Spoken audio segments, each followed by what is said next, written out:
Microcytic anaemias या वैसे anaemias को स्टडी करने के लिए सबसे पहले आपको 3 पैरामीटर्स पता होने चाहिए। एक होता है मीन सेल वॉल्यूम, जिसका मतलब होता है कि हर सेल का वॉल्यूम कितना है। मीन सेल वॉल्यूम यानी एक एवरेज आप निकाल लेते हैं, टोटल सेल्स जो हैं उनकी एवरेज निकाल लेते हैं कि एवरेज इतना होना चाहिए।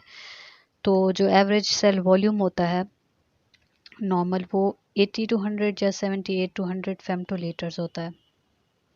ठीक है, अब अगर ये 80 से कम होगा, ठीक है, 80 से कम होगा या फिर मोर देन 100 होगा, तो अगर कम है तो माइक्रोसिटिक होगा सेल, और अगर हाई एमसीवी होगा यानी सेल का वॉल्यूम बड़ा होगा, ये इतना बड़ा होगा, तो वो होगा मैक्रोसिटिक। अच्छा, एक दूसरी क्वांटिटी होती है मीन सेल हीमोग्लोबिन कंसंट्रेशन। ये टेस्ट ट्यूब जैसे दिखाई हुई है, इसके अंदर जितने जो पैक सेल एक वॉल्यूम होता है, उसके अंदर जो हीमोग्लोबिन की कंसंट्रेशन होती है, haemoglobin concentration of the pack cell या पैक्ड रेड सेल्स, जो कि नॉर्मल होती है 32 या 31 to 37 ग्राम पर डेसीलीटर। ग्राम इसलिए क्योंकि ये हीमोग्लोबिन का जो यूनिट होता है, MCHC का भी वही सेम यूनिट होता है। वैल्यू इसकी 32, इसको 32 कर दें, 32 to 37। अच्छा, तीसरी चीज़ होती है mean cell haemoglobin concentration. Mean cell haemoglobin concentration क्या होती है कि एक रेड सेल के अंदर कितनी हीमोग्लोबिन है। एक रेड सेल के अंदर, ये एक रेड सेल है, उसके अंदर पिकोग्राम में कितना कंटेंट है हीमोग्लोबिन का, वो हम पिकोग्राम में देख लेते हैं 27। It's 27 to 32। अब MCHC और MCH की वैल्यूज़ में कंफ्यूज ना हो, इसको मैं थोड़ा सा और इजी कर देती हूँ।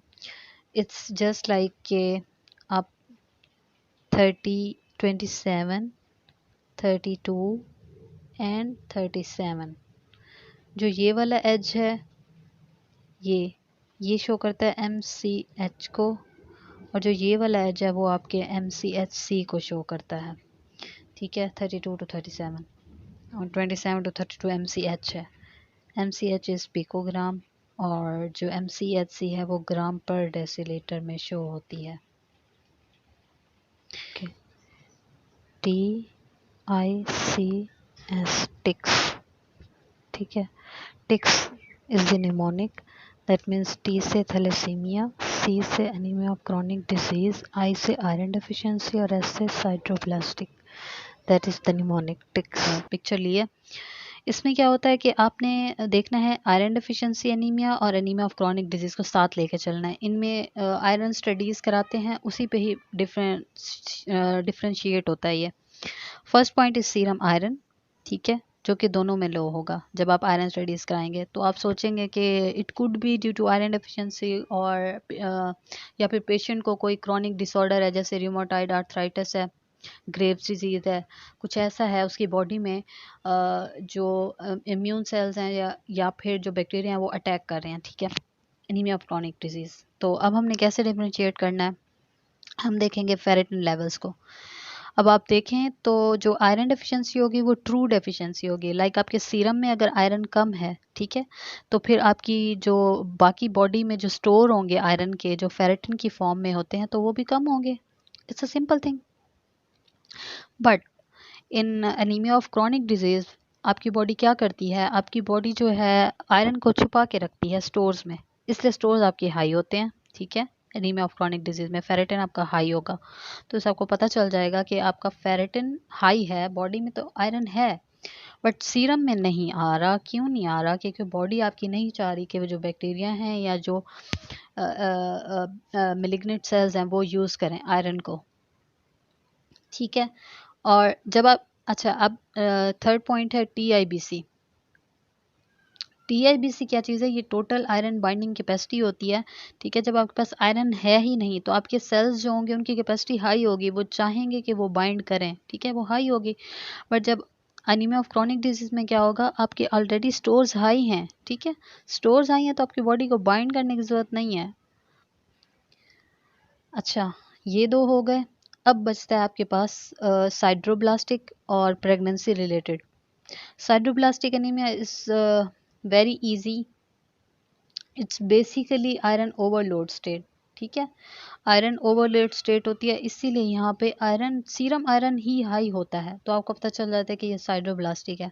ठीक है, आपका सीरम आयरन हाई होता है और आपका फेरेटिन भी हाई होता है, और इस वजह से आपकी जो सेचुरेशन होगी ऑब्वियसली वो भी हाई होगी। और जब आपके साथ इतना ज़्यादा आयरन कंटेंट है तो फिर आपकी बॉडी भी, जब बॉडी के सेल्स हैं, रेड सेल्स हैं, वो भी नहीं चाहेंगे, उनकी आयरन बाइंडिंग कैपेसिटी भी नहीं होगी, टोटल आयरन बाइंडिंग कैपेसिटी भी कम हो जाएगी।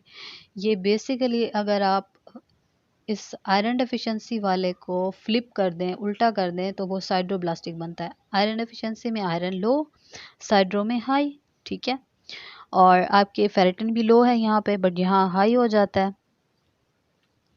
इसी के उलट कर दें, बस हर चीज़ हाई कर देनी है।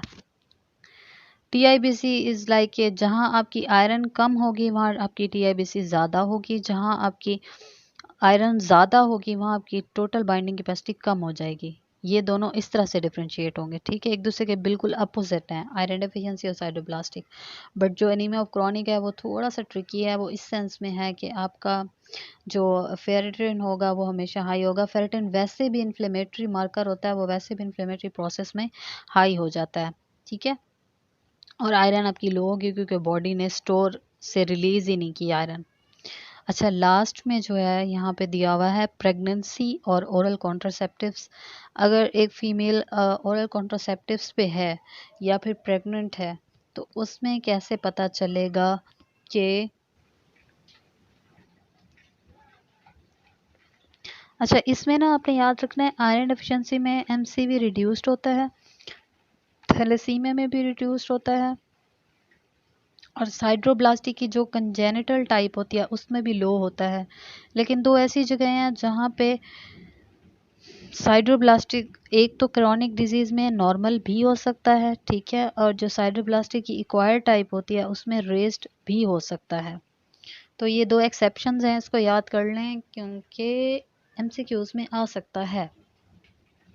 क्योंकि क्रॉनिक इन्फ्लेमेशन या मेलिग्नेंसी में फ़ौरन से आपका सेल का साइज़ रिड्यूस नहीं होता जब तक आपके बोन मैरो को जल्दी जल्दी सेल्स ना बनाने पड़ जाएं। अच्छा, अब पॉइंट आता है ये आयरन स्टडीज़, वही सेम है। सीरम आयरन, आयरन एफिशिएंसी में रिड्यूस की हुई है, क्रॉनिक इन्फ्लेमेशन में भी रिड्यूस्ड है, बट जो मार्कर है वो ये है सीरम फेरेटिन, जो कि आयरन एफिशिएंसी में रिड्यूस्ड है बट क्रॉनिक इन्फ्लेमेशन में रेज है।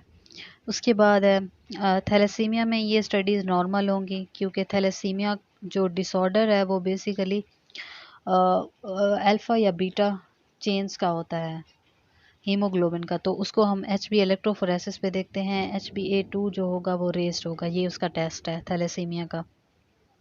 और जो साइड्रोब्लास्टिक होता है वो क्योंकि आयरन ओवरलोड डिजीज़ है, तो उसमें जब आप आयरन स्टडीज़ कराएंगे तो आयरन ओवरलोड होगा, यानी सीरम आयरन हाई होगा, सीरम फेरेटिन भी हाई होगा, और टीआईबीसी आपकी नॉर्मल होगी या फिर यू कैन से लो होगी।